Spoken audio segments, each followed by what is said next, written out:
going to be hearing from y'all about tonight. Hello, welcome. Hello. Hello, thank you. How did I come close to introducing you properly? How would you describe yourself? I mean, you could introduce yourself.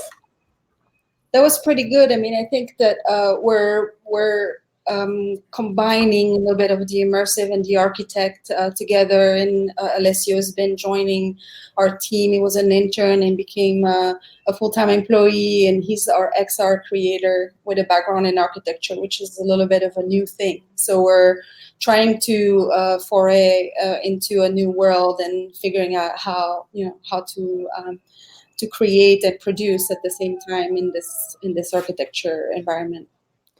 Brilliant. And Kerenza, could you? So I know Kerenza for 3 years now. Yeah. She was actually part of our very first Dev Lab program, and I've always roped her into everything we've done since then because she was one of the artist's favorite lecturers at that initial program.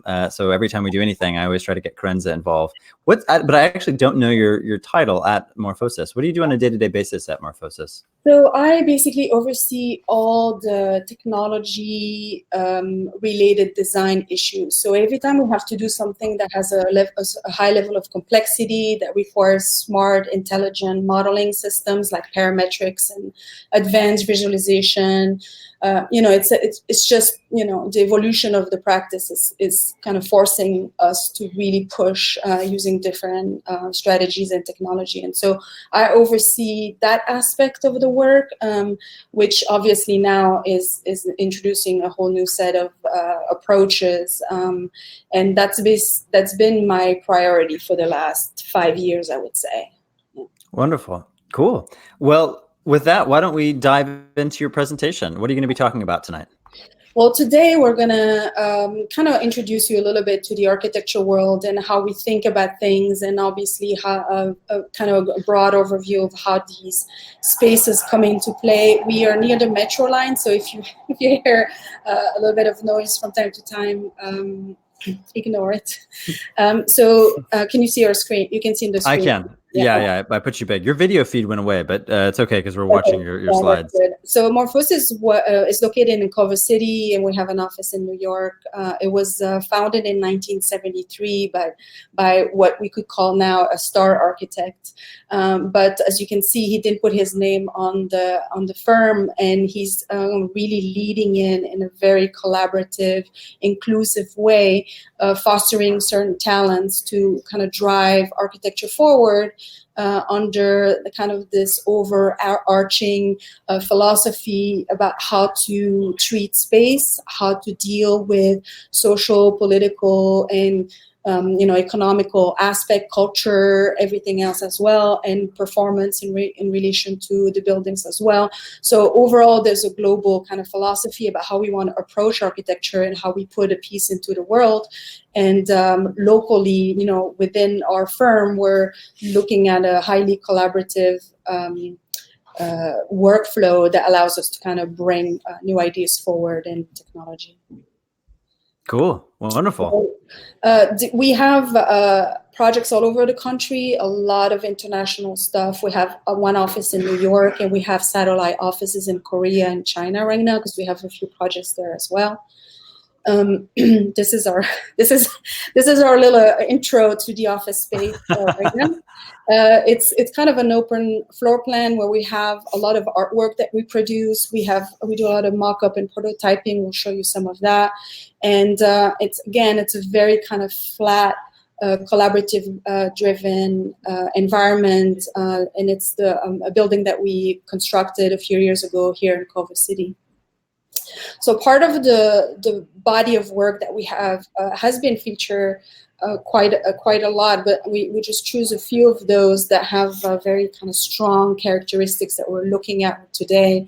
One of them is create differentiation and looking at urban context and looking at architecture and how every day, people interact with the forms that they encounter or internally inside those buildings, how they interact, and really try to position ourselves to resolve some of those issues. And it's not so much about the style of architecture, but the architecture is kind of the final product of all these ideas when they come into play.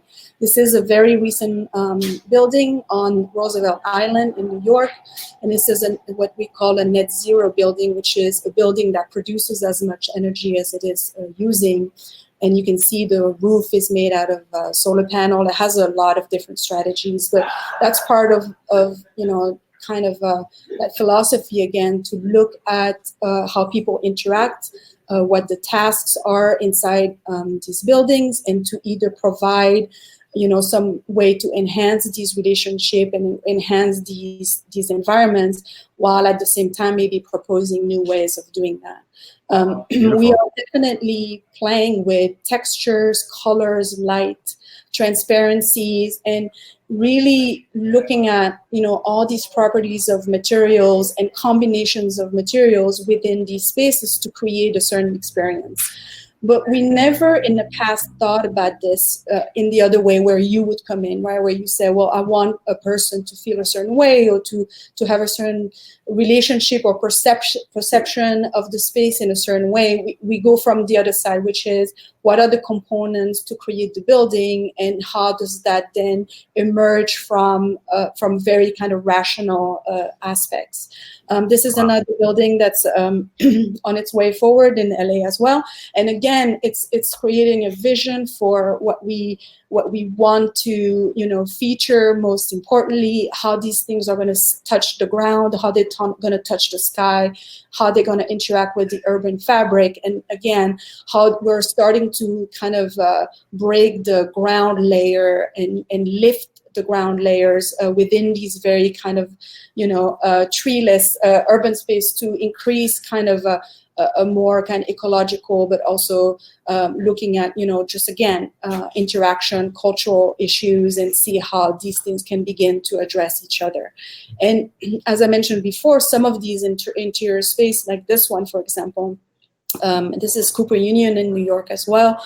It's a little bit of an older building, but it's a very good representation of how we look at how people are interacting and using the architecture as a way to kind of either modify behavior towards a more kind of either centralized or social aspect, or having people go up the stairs instead of go up an elevator, right? That could sound very basic, but actually you have to somehow articulate the spaces in a way that will naturally have people flow in a certain way or feel a certain way by sitting on a stair, for example. So all these kind of elements come into play to create these spaces. This is Emerson College in Los Angeles. It's a little bit more recent. But again, we're approaching it not necessarily as a material, a wall, and a door. We're looking at all these underlying systems of things that we want to organize within the building. And the system, and I'll show you a little bit of that, contains a lot of information. And then we make decisions as we go through. And at the end, we have this one iteration of these systems coming together that we put out into the world. And so it's very much about, again, creating all these layers within the spaces to allow people to interact or to see each other, create, kind of links, if you can perceive something, if you can see something throughout, or if your mind can make connection between two disparate elements. So we're playing a little bit with all these elements to create that effect. Ultimately, as I said, it's not about a piece of glass or a door, but it's very much about the combination of these elements coming together as a concept, as a vision, as an idea. And it's always underlying the global kind of architecture that we're producing. So the digital models that we're creating, they take shape in this environment like this. They're very kind of textureless, but they're just very much kind of dealing with spatial qualities and interaction between elements. And then little by little, the project evolves and becomes more architectural, because now we're assigning a certain kind of level of information for all these elements. But globally, there's an underlying story, a narrative, if you will, about the interaction of these pieces. And then and it just comes through the architecture. It's a very clean way of processing through all these issues, and it's quite complex, right? It's a lot of things to think about. This is a building that was just built, and it's in South Korea, and I'm going to talk about that little white pillow. Oh, this is so fascinating, because when we first met, you were still working on this. Yes. It wasn't a real thing yet, and now it's real. Yeah. So these little pillows, as we call them, are made out of fiberglass, right? And just want to show you a little bit, like our digital models are full of information. And in this case, it's about, geometry, curvature, light reflections, support, and a lot of things. And at the inception of that little guy, it could be a wireframe, it could be a kind of a boxy element, and through the years, because it takes years to make these projects go forward, they evolve and they acquire information. They begin to understand who they are, who their parents are, what are they linked to, do they have any children, and they become kind of somewhat alive, right, through the project. And they get heavier and heavier in terms of like how much data they're actually using, because they are now becoming, more kind of like complete entities that begin to be able to kind of react to different conditions that you may have in the environment. And so we like this aspect of, we call it a life cycle, where we can actually kind of build intelligence and relationship that we call parametrics into these systems that we're creating and putting out into the world. Once these guys are at the point that we're happy with, everybody's looked at it, we'll go ahead and create mock-up and prototype. What you see on the screen now is also part of this iterative loop of, we have 3D printers here at the office. We also have a shop that's pretty competent. And so throughout the design, we'll show these iteration in physical form and in digital form, whatever's needed to get the information out. We'll do some interpretations of the pieces. We'll cut through them. We'll do kind of quite a lot of work. And in this case, we even made a mock-up, a prototype at the office, because we couldn't really figure out how big this thing was, even though we're so so good at digital model making in 3D. That's how we designed, but still this one was a little bit big and it was a little bit different than what we are looking at. This was an older version that wasn't exactly what we ended up with. This is at the factory. Wow. When they take our digital models directly and they scan all the kind of the formwork, they lift it on the facade, and this is the attachment on the facade. Each piece has the perfect complex curvature so that it is self-structured. Right, we don't need to add additional structure. So we have to kind of perfect the shaping of these elements in order to allow us to make it work as a real life thing, with gravity and so on. Gravity is a big problem, actually. So anyway, the drawings are part of our digital models as well. It's all linked. So is the information that we use for the renderings. In everyday life. So it's kind of, again, a central nexus of digital information that gets pulled for different aspects of the work, depending on what we're looking at the time. So this is what it looks beautiful. Like. It really came together. Yeah, it's really nice.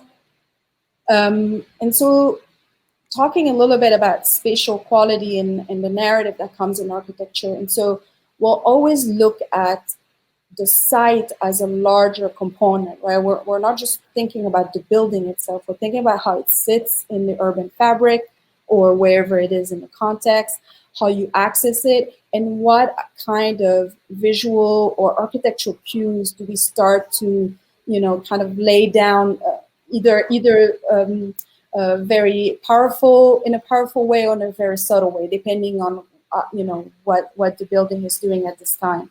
And we're also introducing then the visitor to a more kind of like an architectural language that we're starting to express here. So when you enter, at first you go through this kind of meandering nature scene that is kind of getting you set up for the big reveal, right? And as you approach the as you approach the architecture, the building starts to kind of come into play. And I mean, when you're there, it's in Dallas. When you're there, the cube on the top is very heavy looking. It's a concrete structure, and yet it's floating above a glazing wall, right? Like a big wall that's just made of transparent glass. And the entrance is at the bottom here, in between these two very strong pieces, right? So we're already putting kind of the visitor in a certain kind of context, how we want them to discover and walk through the experience itself. Once you enter, you're now underneath the cube, which is cut with this kind of landscape piece at the top.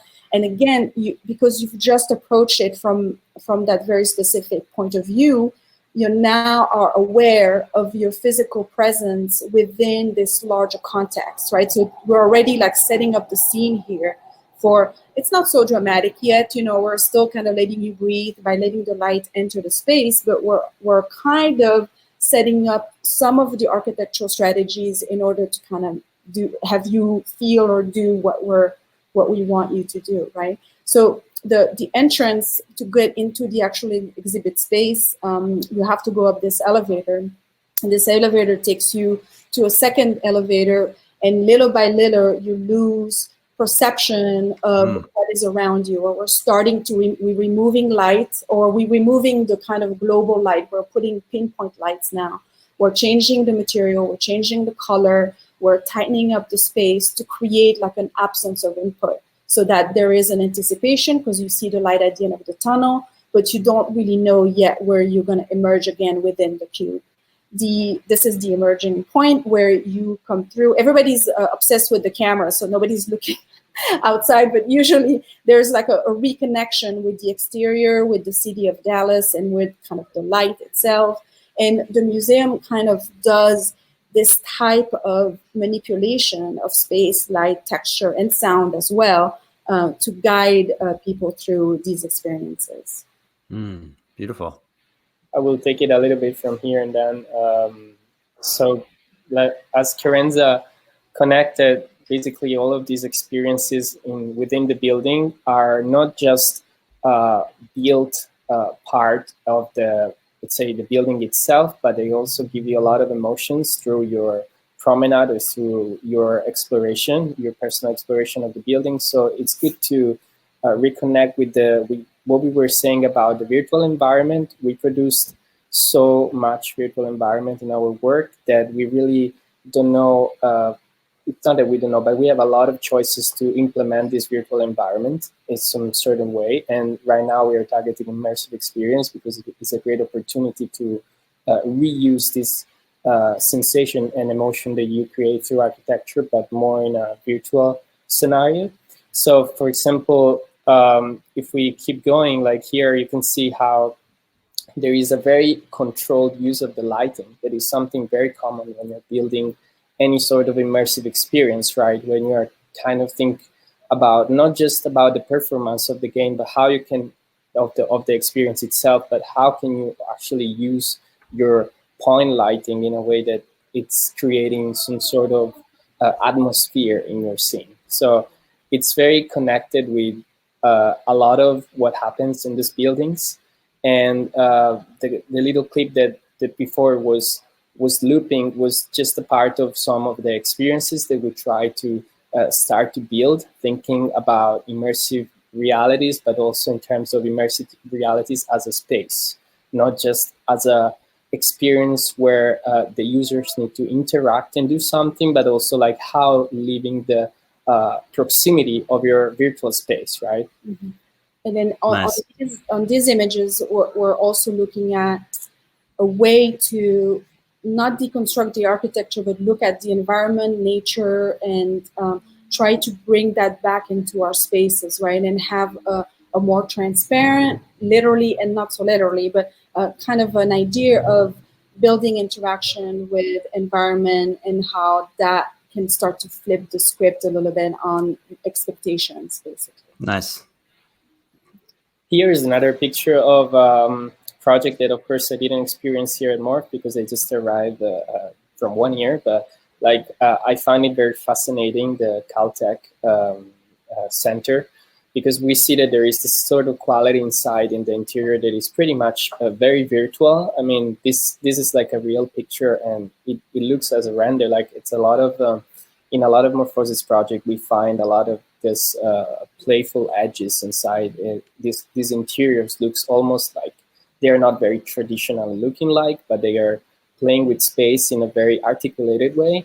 That is something that usually you can afford to do virtually. You can really rarely afford to do physically. So there is a very, independently from the project itself, there is a very strong similarity from the environment that is built virtually and the environment that is built then physically. That's another part of the building itself. And, again, looking at programs and ways to kind of shift that a little bit. If someone says, make me a pool, it's like, okay, well, what does a pool mean? And what does, the environment of that pool means? What is a wall, right? Can the wall become a floor? Can we start to play with these environments in a way that we are providing this, but we're also providing an experience that may be either unique or that presents the person experiencing it with some eccentricity that they're not necessarily expecting before they come into the spaces. Beautiful. And here we get to a point that we try to experiment with what we just described it right now. So we taking this virtual environment that we have basically as a database here, because at Morphosis there is a great heritage of virtual spaces that we utilize for the build project, but also they stay there, and it's created in the years very big, huge archives of models. And here we try to basically use some of that knowledge for immersive experiences, right? So in this specific clip that we are showing, we are affecting the environment into this projected room with technique of distortion, expansion of space, and understanding how we can create some modular structures, virtual structure that can have a strong impact on physical experiences. And emotional as well, right? Because this one was particularly crazy because there was the fire in the Paradise in California. And so one of the experiences that we did for this one was the ash falling from the ground, from the sky. And that was such a powerful thing. And it's such a simple thing as well, right? So we're looking at, group experience. You'd have no gear on your face. And we had this was a 2-day workshop. So it was quite, fast. We didn't develop it too much beyond that, but we were looking again with our experience of manipulating, simple space geometry and putting you in there and seeing what the effects might be and what the reactions might be as well. And this is another project that is pretty recent. It's been a pavilion that Morphosis did for the Milan Design Week in collaboration with the Soul System. I personally see this project as a good compromise between all the things we've said so far, because it kind of including a lot of virtual and physical media all together and try to generate a space that has all of this media together. And it tries to kind of create a sort of starting point for a future that can be thought in this way for architecture. And this pavilion particularly was not just thought in a physical way, but was thought also through a lot of simulation. And in particular, we used a lot of augmented reality components. Here, there are some prototyping of the app that would expand the space for the visitors of the pavilion itself. We made a lot of tests. We wanted to play with expansion of surfaces, so we tried to use the expansion of the floor. We expanded the walls, so we thought about in terms of horizontal expansion and vertical expansion. We also tried to simply have some Morphosis projects to expose in AR, so creating a sort of digital playground around us when we are there. And this is just some footages, the actual application. Yeah, that's right? the actual app. Yeah, and you can interact within that. You can also paint, Google type, like 3D paint and interact with other users while they're in the space. But all of that happens additionally to the installation. exposes a different aspect of the work that we may not have had the opportunity to do. Right. It's more of an expansion and reusing some of the materiality that we produce virtually, and instead of just applying it for the project itself, it's more of an expansion of the project itself, I can feel like. And this is one of the last work I've been working on here. The Orange County Museum of Art, if you want to maybe yeah, I mean, we're under construction, so it took quite a while, but we get it done. And so it's quite an interesting space. And for this particular project, we actually had a client who was very enthusiastic about being able to kind of step into the world of immersive architecture. They were having trouble. They were having like difficulties understanding what was going on inside. There's a big atrium. We'll show you that in a moment. Yeah, you want to do it. So this is the Quest one. Yeah, this is an experience we prepared for the Oculus Quest. This is maybe a small expansion that I go a little bit technical, but I won't last for long. Like, if you know, the Oculus Quest as a device is a very cutting-edge device. It's one of the last headset that's been produced by Facebook. And the peculiarity of this headset is that it has a great spatial quality. So it gives you a great understanding of space because you're pretty much free to move wherever you want, and you have a very wide range of motion. But in the same moment, it's very challenging building for this device because this device is mobile, almost based, and you cannot build a lot of content inside of this device. So you need to make a lot of choices that deal with optimization of your scene, and for architectural assets becomes almost impossible to fit everything inside because we have such a huge amount of data to be showcased visually. And you can really sometimes not take advantage of the performance that, for example, works very well in game engines for games. You can't get rid of elements that are at a certain distance because otherwise your architecture would really look almost incomplete. And you really want to get like a lot of high level of details in every part of your experience. So this probably was a very challenging experience that we worked on in the last weeks. Yeah. Very recently, let's very recent. Nice. And here we go a little bit more crazy. Let's say this is still connected. What we just showed. This is a part of the OCMA, the Orange County Museum architecture that we showcase right now with the Oculus. In this specific case, it was the Art and Architecture Film Festival during the last year. Oh no, it was this year. It was this year. And we showcased a number of experiences that was like inspired by Morphosis architecture that was taking advantage of the elements of the architecture itself for redescribing them in a sort of interactive experiences. A great peculiarity of the OCMA is that this brick facade. So there are a lot of bricks in the whole architecture, and we took advantage of this feature to make a sort of particle game where the user could actually move all the bricks around them and decide if they would go and deal with time and space and see if they could go to their initial position or just move them around and create new composition during the session. And this was particularly effective from the 7-year-old all the way to the 65-year-old.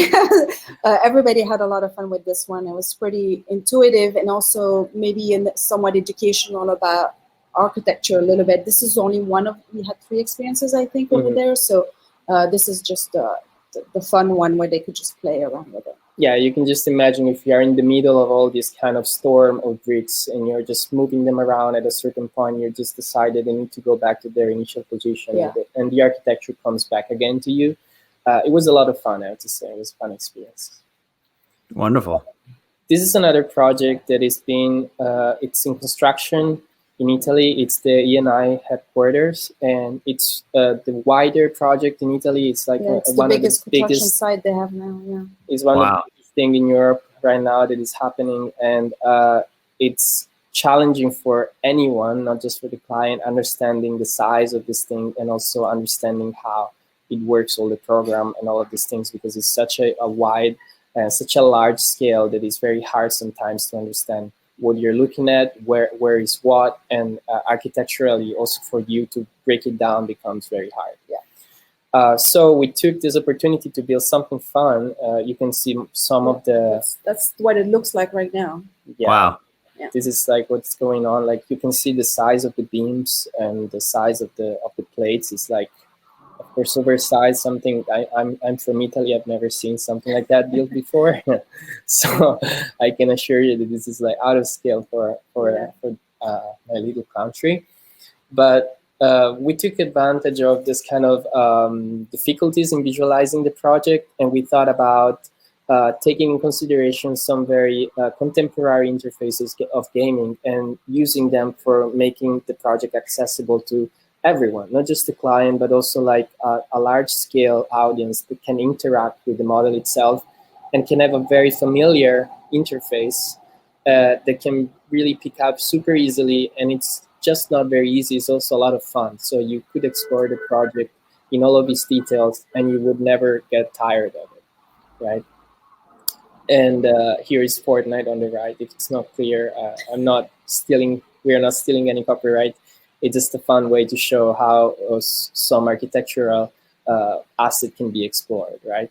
And also, like bypassing the initial user interface difficulties that everyday person may feel, or we don't want to have that conversation every single time, and so we're trying to find like a mobile interface that would allow people just very quickly figuring it on their own, and we can update the content as needed, and they can just access it without having to kind of learn the process every single time. The data repository, again, we're talking about, we're not a very big firm, right? We have like 60 people right now. It's a high, and we are generating quite a lot of different type of information and data. And as I said, the projects take years, right? So for one project, and this is kind of showcasing one project, we're generating a lot of stuff. And if you look at the colors, like the blue is the CAD file, so it's 2D and 3D. We have a lot of audio and video content, images as well. Of course, just pure data also. And so all that information just sits there, right? Once the project is over, we're finding ourselves with an inordinate amount of things that we've generated. And again, path not taken, right? So using the systematic approach, it's kind of like a recipe, right? We're throwing in all these things, we're mixing it up. And outside of that, we could produce 100 or 1,000 options, or an infinite amount of options. And then we choose one, right? But each option that we've generated functions at the same level as the next one. So we're not really compromising the performance. We're just making a choice, and it's a slightly different choice that you would have made, before this kind of advanced kind of technology and tools were available to us. And so now we're not only generating the building that we are going to put out into the world, but that one is only one of many. And so we are, again, not choosing or not selecting a wide array of solutions that are as beautiful, as complex, and as developed as the original one. And that is just multiplying. Yeah, this image is pretty much summarizing a lot of things that I'm about to say. Like, we see that there is a sort of language in the geometry that is developed. Most of the time, this is never the final result. There are a lot of iteration, and in the years, a project might be taking 15 years to be realized, between 10 years and 15 years, or sometimes it's slower, but there is quite a lot of time from the first iteration to the final build result. And we have so many things that compose almost a language itself.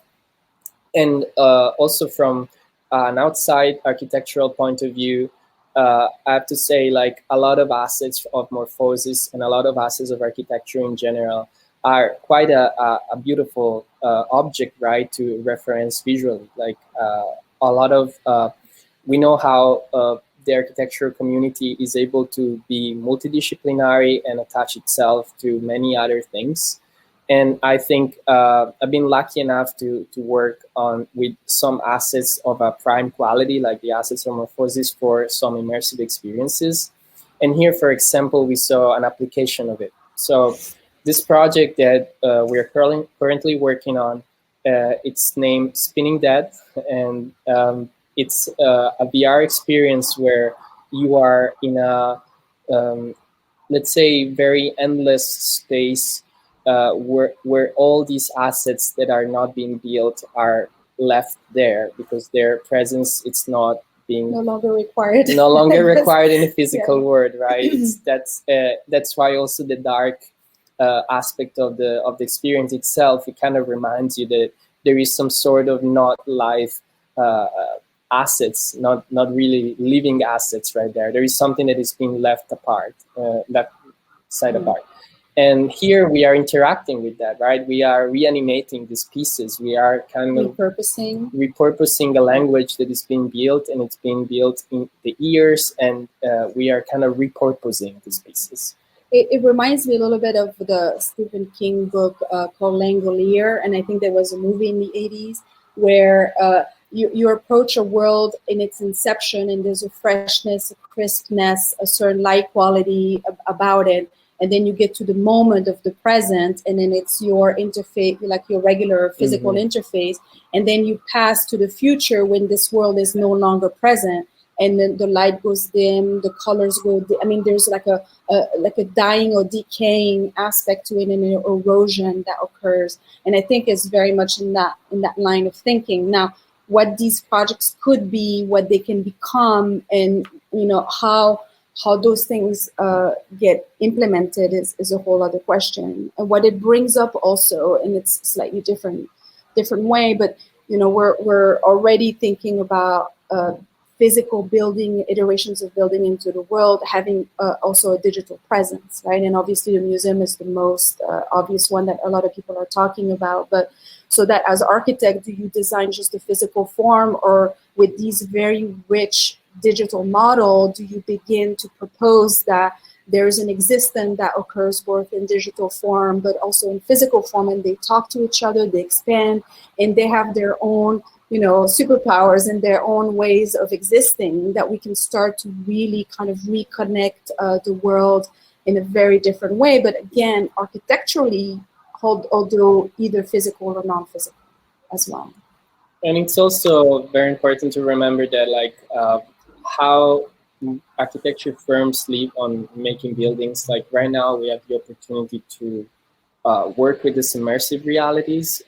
We joined a lot of, I wouldn't call them competition, but a lot of workshop where the final scope of this workshop, we're producing material that eventually it's going to be used for billable experiences, right? So for example, something that can be on the market, that can be on the game store, or like just normal experiences that you would experience as to go, I don't know, like to the Void or any other particular museum where immersive reality are a part of it. And I think that architecture has a great potential within this space, right? Yeah. There is a lot of things that we are picking up right now, and I think that it's just probably the beginning of something that is coming up. A very, very exciting moment for us. Yeah. Well, that's a good moment to like dive in with some questions. Thank you so much for giving us a beautiful overview of your work and thoughts. And was there anything else in the presentation? That was the end, right? That's it. That's the end. That's it. Yeah. Wonderful. Okay. Well, I'm going to jump in and talk to you about that exciting future. So just to make it like super plain, you think that, like you said, the Unity asset store, you're thinking like a firm like Morphosis could actually be creating buildings and spaces that are used by the community for, the setting of games, films, etc. Yes. I believe so. Like, I think that it's not just there. It's just like, so like reconnecting with the Oculus experience, for example, that we just briefly talked about before. Like the most challenging thing, I guess, for all of us when we work on these experiences is like fitting all the building, all the vision that Morphosis has into one scene. I think that there is a great gap between a background architecture that usually is what is being used in games, and an architecture that instead is almost a character of your scene. It's more like pretty much active. Yeah. And this you can feel it in terms of vision, and you can feel it in terms of performance in your scene, because like it's building a scene with a lot of Morphosis assets means that you need to use that asset somehow, you know. It's I wouldn't describe the architecture that I pass in front of me every day here as a background. And if you have it as a background, it would be probably a loss for your game, because you could just put an image or something like that, right? Right. So right, yeah, it's like the difference between sort of background smooth jazz and the jazz that you go and listen to, right? Like you. It's a elevator music. Yeah, right? Yeah. We don't want to be that. We wanna really look at these environments and see if there's a way to kind of enhance their characteristics so that they're part of the story, and enhance the story or manipulate some of the kind of behavior and perception, emotion as well. It doesn't have to be, the main driver, but I think there's a lot of potential for this aspect to become activated and a lot more kind of integrated within the experience itself. And it's fascinating too, because it feels like, I mean, so in cinema, you have people that are like production designers that will, design the story world and the buildings and stuff like that. And I'm sure a lot of those folks come from architecture, but you don't have many or any that I know of architecture firms that like really have that as part of their practice. It seems like there's a very hard divide between, the skill set that's used to actually build buildings and the people that build the fantasy worlds. But it seems like the same thought process. And in fact, it seems like the folks that are actually building real buildings in many ways would be able to do more interesting spaces, more considered spaces. Yeah, I mean, I think for us, one of the big shifts that has happened is that there's now a growing expectation that, in 10 years ago, we would give them a set of drawing, a set of physical drawing, but that is no longer the main communication. And there's an expectation that part of this will be a digital component that hopefully can be inhabited, right? And so that, again, opens a whole can of worms, because, as artists, and I will say that, we're very, the creation process and what we choose to reveal and how we want to reveal it is part of a strategy. And so we need to learn or relearn to apply this strategy in immersive worlds, for example, and be kind of also very on point in a way that we want someone to experience the architecture. But yeah, it's all merging, combining into one, the kind of the gaming engine versus the architecture engine versus visualization. They're all present in the office and being utilized by a few users, but it's happening. So there's no turning back. We've opened this. So if I've got two different lines of thought that I wanted to dive into, but I'll go with the one that I think is shorter. Morphosis, are you as a firm interested in working with artists or studios that are working on projects? Like would you not just in your personal time, but as like a firm engaged in a project like that? Yeah, I mean, what Alessio and I are doing, like, there's no research department in our office, right? We're just working. And so I think architecture globally has always been a multidisciplinary type of world where we'll go out to whoever we need to understand something. And as you said, it could be, creatives in various industries, it could be professional fabricators, it can have to do with material, it can also have to do with narratives as well. We've done that before. I think what Alessio and I are looking at is expanding kind of the kind of like understanding of what an architect is, and start to integrate these different modes of thinking and representation and everything together. And so, yes, of course, we are kind of free to collaborate, which we've been doing for the last couple of years with a variety of people, and the knowledge that we've gained and also the relationship that we've gained, and none of them are architects, so are quite intense, and it has affected the way we think about the creative process, and also the way you talk about your work, because we architects have a very not a very good reputation maybe, and for sure difficulty sometimes to communicate these ideas because we're all kind of like bogged down with the architecture. Stuck into the, yes, the little world. Yeah, and I think there's like a larger story that can be told somewhat differently.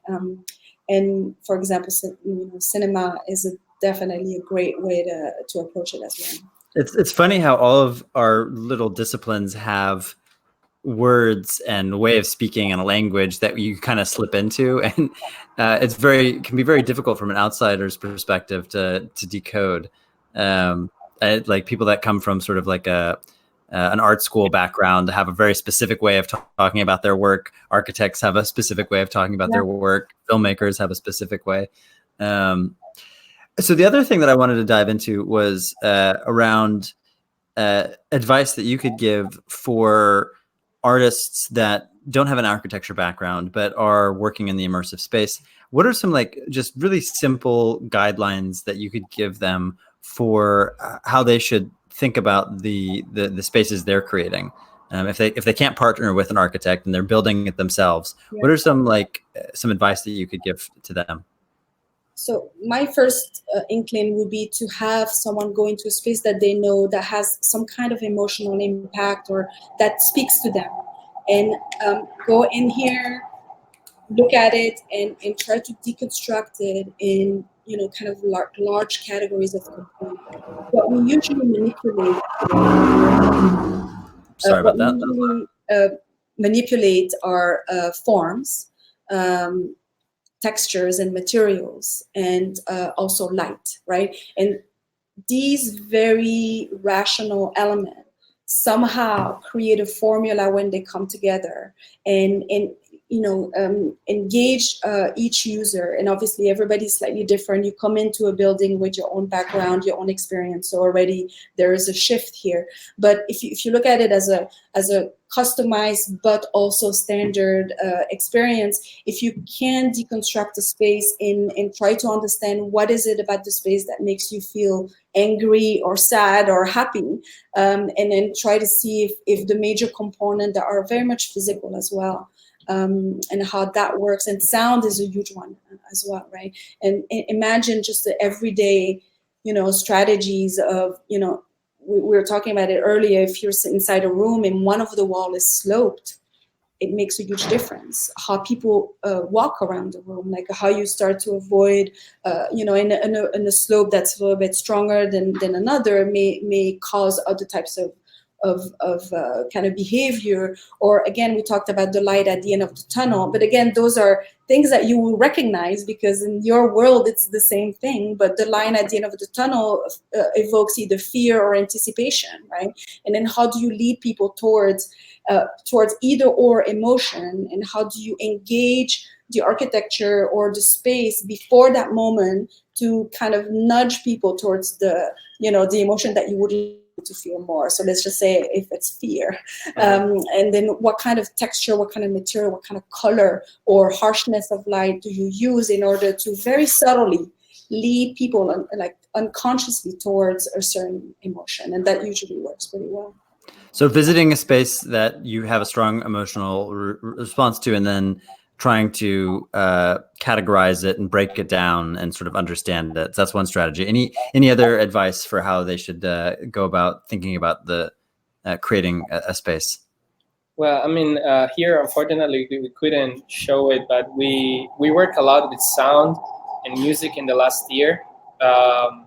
We tried to compose ourselves the sound that was like supporting some sort of experiences. Yeah. So the lighting, especially, we made a lot of presentation where we could just put like any kind of reference from Blade Runner to something that we just liked, and we just try to associate a sound to it. And sometimes if that sound was not there, we would try to compose it ourselves with libraries, digital libraries, sometimes instruments.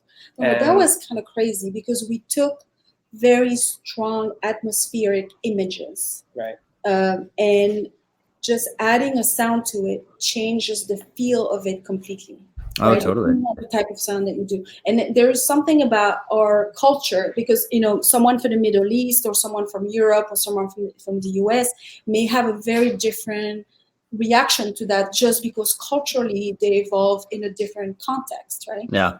But I think what we notice is that there was an immediate connection, and that, that's just through experimentation, right? And then trying to find like what we could do. And yeah, you're right. Like the sound was the we always talk about vision, we talk about haptics a little bit and maybe touch, but sound for me was the one that was the most like the biggest revelation in terms of. So there's obviously the way a space sounds in terms of the echo. So whatever noises, footsteps, talking, music, how does it bounce around in the room? But when you're designing a space, are you saying that you actually have like music or pre-recorded material that you'll pipe into a space, or is this more just about the design process? Oh, in real life.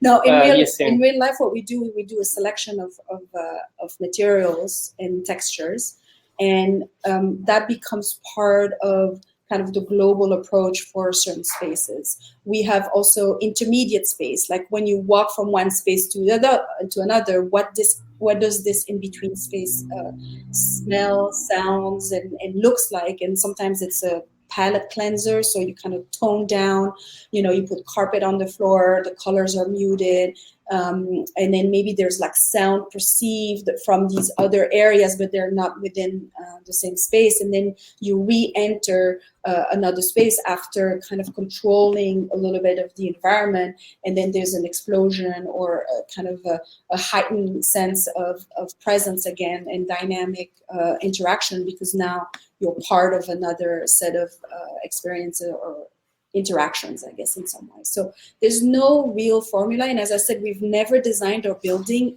for that purpose. It sort of happens. And so we started looking at immersive experience. We were all looking at each other like, well, it sounds obvious that architect should be part of this experience because that's what we do. We make space. But then we thought about how in our work, we never discuss the space in those terms, in terms of perception and emotion. We get there through other means, but we've never deconstructed that way. And so that was also for us like an education on our own work. Fascinating. So, like we tell the story, but from a different aspect. POV. Right. I think those are both really fantastic for somebody who's designing their own space. Thank you for those recommendations. I wanted to end talking a little bit about the Museum of Other Realities. Have you been in it? Do you know about it? We know about it, but I don't think I've ever been in it. No, yes. I've been to many different experiences, but never in that museum. Yeah. Okay, well, I think I've seen some of you showed it somewhere, I think. I did. Here's the link. I'm just so blown away by what they're doing. And I think it's part of this whole wave of people that are building experiences that are really going to replace the kind of physical buildings that you go to do certain activities. And I think museums are one of a really important and probably the first wave of these virtual spaces that are going to not be a one-to-one, but really draw heavily on like what a physical museum is, and then add to it with new capabilities that you can only have in the virtual space. But I'm just blown away by what they're doing at the Museum of Other Realities, so much so that we're going to be holding our first big event in the Museum of Other Realities in February. Do you know about that? Did I tell you about that? No. Okay, so I'm going to tell you about it. Yeah, I heard you talk about it a few days ago when you announced it, not officially. I remember you talking. Yes. Okay, cool. Here's the link, I think. Yeah, hold on. Where's the link? We're checking it out. It looks beautiful. Well, I really want you guys to be there. And I bring it up too because I would love to. I don't know if it makes sense for this time around, but if it works, the plan is for us to start holding some or maybe all of our events in virtual reality, even things like this. And I really want to bring in somebody like yourself to help us design a space that would make sense for talks, for giving presentations about your work, for showcasing your work. it just seems like something that we'd be stupid not to have a conversation with an architecture firm like yourself. Makes sense. So we experienced some of these spaces on the Oculus store, and yes, we do. Yeah. we kind of not so good. Some of them. No, it's not that it's not so good, but I do think that we take along our luggage when we go into these spaces, where we're designing them and we're experiencing them with tethered by our physical kind of understanding of space and how our body fits into space. And it's a conversation. I don't know that we have necessarily a solution, but there's unbounded set of possibilities obviously here. Now we're no longer limited by gravity, by walls, and by location, by bodies. And so that almost is a scary thought, because it's like there's no limits. And so yeah, well, there are some limits. They're just different, right? Yeah, like different. I mean, you're limited by the pphysical space that most people have to walk around in their room, right? Like there's different constraints, but it is scary. Well, anyways, I just wanted to put that on your radar, because I'm gonna loop you in, whether you like it or not, as I always do, to all the things that we're a part of. And this feels like something that would, at a minimum, I just want you to visit the space before we have our event, so you can make some simple suggestions. But I think that's going to be I think there's tons of museums that you should go design and build. I think there's tons of movie theaters and other, think of all the things that people gather in physical spaces today. Like there's going to need to be virtual equivalents. And I want y'all to go build them for us so they don't suck. So go do that. We would love to kind of have that conversation as well, because I think for our own kind of process and any opportunities that we have to dive into these types of projects that are, again, taking it's the edge, right? This is it right now. I think we're always interested in discovering that we have no ego left. We've gone through in the last couple of years. We're just going forward. Well, we've got one question from Kim on the line here. First, Kim makes a suggestion: 101 Things I Learned in Architecture School. Great book, used by many game designers. So good resource for folks.